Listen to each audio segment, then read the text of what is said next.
Okay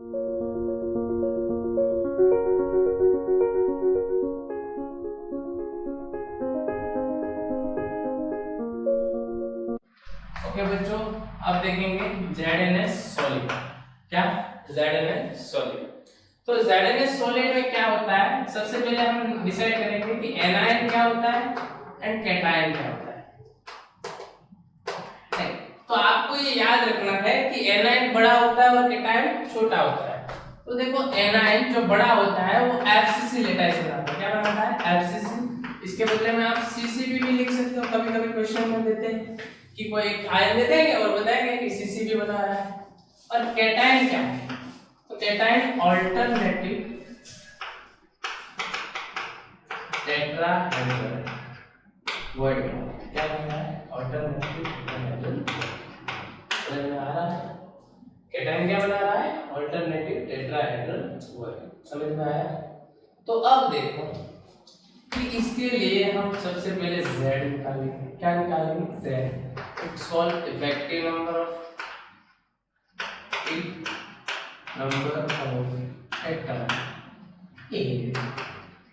in 1 unit cell. Right, effective number of atom in 1 unit cell. तो anion कितने हम यहाँ से काउंट करते हैं। तो देखो, FCC में नंबर ऑफ इफेक्टिव एटम कितने थे? 4। कितने थे? और बात करें कैटायन, तो कैटायन कहाँ पे? Alternative tetrahedral voids. देखो, number of tetrahedral voids in FCC क्या था? 2n। पता है ना? 2n। तो इट मींस n कितना है हमारे पास? है 8 है। बट यहाँ पे बोला है कि अल्टरनेटिव, इसलिए ये हो जाएगा 4। कितना हो जाएगा? 4। समझ में आया? क्योंकि ये अल्टरनेटिव है। राइट, इसको याद रखना है। Anion cation is equal to 4n4, that means Z is equal to Zn4 S4। तो इसको मैं 4ZnS में लिख सकता हूँ। तो Z कितना हुआ? That's why Z is equal to 4। समझ में आ रहा है कि नहीं? राइट, Z कितना हुआ? 4। Is it clear? ओके, इसके बाद हम देखते हैं कोऑर्डिनेशन नंबर। क्या देखते हैं? Coordination number. कोऑर्डिनेशन नंबर, तो कोऑर्डिनेशन नंबर भी दो टाइप के होंगे। एक रेफरेंस टू एनायन और एक दूसरा होगा रेफरेंस टू कैटायन। एनायन के रेफरेंस में कोऑर्डिनेशन नंबर कितना होगा? 4। कितना होगा? 4, क्योंकि FCC लेटर से कोई भी एक लेटर है, इसको काउंट कर लो। राइट, फिगर में तो आपको पता चल जाएगा, जैसे कि मैं यहाँ पे ड्रॉ करके बताता हूँ। समझ लो कि ये फेस सेंटर है, तो चारों कॉर्नर पे कोई इसके जो वर्ड्स है उसको टच करता होगा। समझ में आया? वैसे भी कैटायन का भी कोऑर्डिनेशन नंबर कितना होगा? 4, क्योंकि वो तो वर्ड्स में है, तो चारों फेस सेंटर के हिसाब से टच करता होगा। दोनों का कोऑर्डिनेशन नंबर कितना होगा? 4। याद रखना है, कभी कभी एग्जाम में पूछेंगे कि ZnS में Zn का कोऑर्डिनेशन नंबर क्या है, S का कोऑर्डिनेशन नंबर क्या है। सेम हियर आपको एक और बात देखनी है, क्लोजेस्ट टचिंग कंडीशन। क्या देखना है? क्लोजेस्ट टचिंग कंडीशन, जिसको हम बोलते हैं R+R1। तो देखो, टेट्राहेड्रल वर्ड्स से वो बॉडी डायगोनल से पास होता है। आपको पता है ना, जो आप टेट्राहेड्रल वर्ड्स में सीखे थे, तो बॉडी डायगोनल के पास होता है। तो इसके हिसाब से आपने लिखा था A√3। राइट, ये तो 2R है। राइट, ये हमारा बॉडी डायगोनल तो 4R है। राइट, 4R के लिए A√3 था, R+/R- के लिए लिखोगे A√3/4। कैसे आता है ये भी आगे बताया मैंने टेट्राहेड्रल में, वो वीडियो देख के लिख सकते हो आप। ठीक है, कैसे होता है। अब बात करते हैं डेंसिटी। इसके बाद करते हैं density. Density rho equal to Z into n molar mass Na into A। इससे आप डेंसिटी निकाल सकते हो। समझ में आ रहा है कि नहीं? इससे आप क्या निकाल सकते हो? डेंसिटी। Is it clear? इसके बाद की बात करो तो अब आपको निकालना है पैकिंग कोएफिशिएंट्स। क्या निकालना है? Packing efficiency of ZnS। Packing efficiency of ZnS। ध्यान से देखिएगा, मैं क्या लिखता हूँ, Z1 plus into 4/3 pi r minus 2 plus Z2 4/3 pi r plus 2 multiply 100 divided by 2। कभी कभी क्या करते हैं बच्चे a1 की a की वैल्यू रखते हैं और सब थोड़ा लोचा हो जाता है। हम यहाँ थोड़ा ट्रिक यूज करेंगे कि Z1 हमारा Z1 कितना है, 4/3 pi r minus plus 4/3 pi r plus 2 multiply 1000 divided by. यहाँ पे क्या करेंगे, 4 into 4/3 pi r minus cube common निकालेंगे तो बचेगा क्या, 1 into r minus upon r plus r plus upon r minus whole into 100 upon 1। तो देखो इसको, यदि मैं ये 100 यहाँ पे लिख दूं तो मेरा आंसर क्या आ जाएगा, इतने का आंसर कितना आ जाएगा, 74%। 1 plus r plus upon r minus. देखो tetrahedral voids coordination number 4 r plus upon r minus कितना आया था, 0.225, दैट्स व्हाई 74 1 into 0.225 क्यूब। तो आपका आंसर आएगा 75.89%। कभी कभी एग्जाम में पूछेंगे बच्चों कि ZnS में टेट्राहेड्रल वर्ड्स कितना वॉल्यूम ऑक्यूपाई कर रहा है, तो वर्ड्स कितना करेगा, तो FCC 74 में से इसमें से 74% को माइनस कर दो, आपका आंसर आ जाएगा। एक और क्वेश्चन है बहुत इंपॉर्टेंट कि S, Zn और S के बीच का एंगल कितना होगा, तो याद करो 109 डिग्री एंड 28 मिनट। क्यों? क्योंकि टेट्राहेड्रल वर्ड्स क्या है, टेट्राहेड्रल वर्ड्स। ये सब IIT के क्वेश्चन है दोस्तों, याद रहेगा कि नहीं, समझ में आ रहा है पक्का? इसको एक बार लिख लीजिए पॉज करके और आगे बढ़ते रहिए। इसके बाद एक और एग्जांपल बता रहा हूं, ठीक है?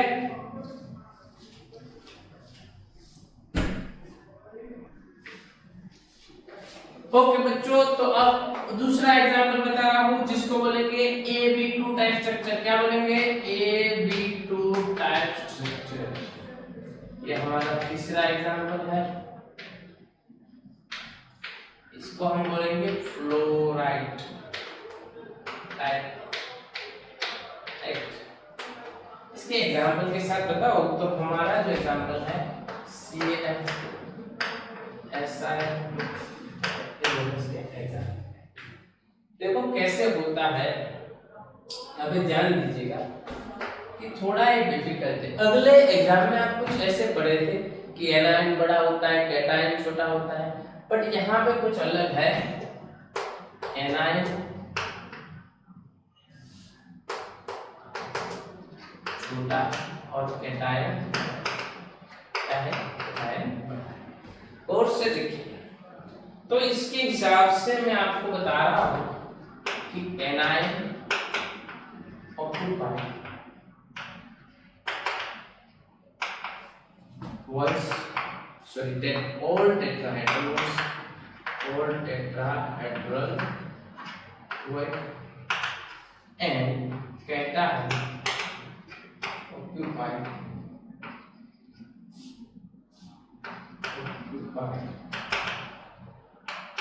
FCC और CC। समझ में आया? यहाँ पे थोड़ा उल्टा है और थोड़ा डिफिकल्ट है, देखिएगा बच्चों, समझ में आ रहा है ना? तो सबसे पहले हम निकालेंगे effective number of atom in one unit cell. Effective number of atom in one unit cell. देखिए Z क्या होता है, तो इसके लिए हम काउंटिंग करेंगे। एनायन इसको करेंगे, एनायन एनायन कहाँ पे और से टेट्राहेड्रल बॉय तो FCC में टेट्राहेड्रल बॉय की नंबर कितने थे 2 एंड इन FCC यहाँ पे लिखा है कि सारे की सारे टेट्राहेड्रल और टेट्राहेड्रल अगले में क्या बढ़ा था आपने ऑल्टरनेटिव एन कितना होता है FCC में 4 तो आपका आंसर आ जाएगा ए। इसके बाद की बात करते हैं कैटायन। कैटायन कितने होते हैं FCC में नंबर ऑफ एटम कितने हैं गौर से देखिएगा कि FCC में नंबर ऑफ एटम होते हैं 4। इट मींस हम ऐसा लिख सकते हैं कि कितना है 4 और B कितना है 1। याद है ना हम लोग पहले क्या लिखते हैं कैटायन बाद में है NaCl NaCl जनरल यही फॉर्मूला लिखते हैं। तो क्या मैं इसको 4AB2B तो लिख सकता हूँ। समझ में आ रहा है ऊपर से जा रहा है। ठीक है बच्चों ओके तो आगे बढ़ते हैं। Z कितना आया हमारे लिए 4 कोई भी पूछ ले कि CF में Z कितना होगा 4 SRF में Z कितना होगा 4 क्यों यह हमारा स्ट्रक्चर देखो AB2 टाइप का है AB2 टाइप का है फ्लोराइड भी है क्योंकि फ्लोरीन कंटेनिंग है। समझ में आ रहा है ओके। तो अब बात करते हैं कोऑर्डिनेशन नंबर। किसकी बात करते हैं कोऑर्डिनेशन नंबर की। कोऑर्डिनेशन नंबर और दो टाइप के होंगे एक होगा एनायन दूसरा होगा कैटायन। एनायन के लिए कितना होगा 4 कैटायन के लिए कितना होगा 4 क्यों क्योंकि आपने तो देखा है टेट्राहेड्रल बॉन्ड्स एनायन कैटायन कहां पे देख लीजिए और समझ लीजिए। ना समझ में आए तो टेट्राहेड्रल बॉन्ड्स का एक वीडियो एक बार और देख लीजिए समझ में आ गया। अब इसके बाद हम बात करते हैं डेंसिटी। इसकी बात करते हैं density rho into n sorry z into n right n a into a यहाँ से आप डेंसिटी भी निकाल सकते हैं। z आपको पता भी है एग्जांपल आएंगे बहुत सारे सॉल्व भी करेंगे बच्चों। इसके बाद है ट्रैकिंग सॉरी बात बोल रहे टचिंग कंडीशन। क्या बोल रहे हैं टचिंग कंडीशन एक्टिंग क्लोजेस्ट पे। तो यहाँ पे और बात लिख दो r plus r minus equal to a√3/4 tetrahedral में हमारे लिए r प्लस r माइनस क्या था a√3/4। ना समझ में आए तो टेट्राहेड्रल बॉन्ड एक बार और देख लीजिए समझ में आ रहा है ओके। अब बात करते हैं पैकिंग फ्रैक्शन। इसकी बात करते हैं packing fraction. Packing fraction PE equal Z1 4/3 pi r। यहाँ पे देखिएगा हमारा कैटायन बड़ा है इसलिए यहाँ पे पहले +2 दिख रहा है plus Z2 4/3 pi r minus 2 दिख रहा है ना ओके। यहाँ पे देखो Z1 कितना है 4/3 pi r plus 2 plus 8 4/3 pi r minus 2 by 100 divided by 2 course करिए कोर्स। इसको मैं 4 into 4/3 pi r plus 2 को कॉमन निकाल लेता हूँ। इसको मल्टीप्लाई करके यहाँ पे लिख लेता हूँ 1 plus 2 r minus और r plus 2 कोर्स देखिए बच्चों ये क्या है कोर्स देखिए ये तो FCC लेटा इसका फॉर्मूला आ गया इसलिए हम लिख सकते हैं 74% कितना लिख सकते हैं 74% इसलिए 74 into 1 plus 2.225 किसी बच्चों को क्वेश्चन होगा कि सर r माइनस अपन r प्लस अगले वाले में r प्लस अपन r माइनस था तो भी ये ले रहे इसमें भी ये ले बच्चों n का और n का प्लेस बड़ा नहीं हुआ है सिर्फ प्लेस चेंज हुआ है हमारा रेशियो तो यही होगा हमने यहाँ पे r प्लस पे ले लिया था वहाँ पे r माइनस पे ले लिया था सेम हियर आपका जो आंसर आएगा आपको यहाँ पे लिखना है समझ में आ जाएगा ओके तो अब क्वेश्चन क्या पूछेंगे क्वेश्चन हो गई कि टेट्राहेड्रल वर्ड्स ने कितना वॉल्यूम ऑक्यूपाई किया है वर्ड्स ने कितना वॉल्यूम ऑक्यूपाई किया है CF2 में SRF2 में राइट मॉडल में भी पूछेंगे सब कुछ पूछ सकते हैं तो यहाँ तक हमारी कहानी आज CF2 एबिलिटी स्ट्रक्चर से खत्म करते हैं समझ में आ गया बच्चों ठीक है ओके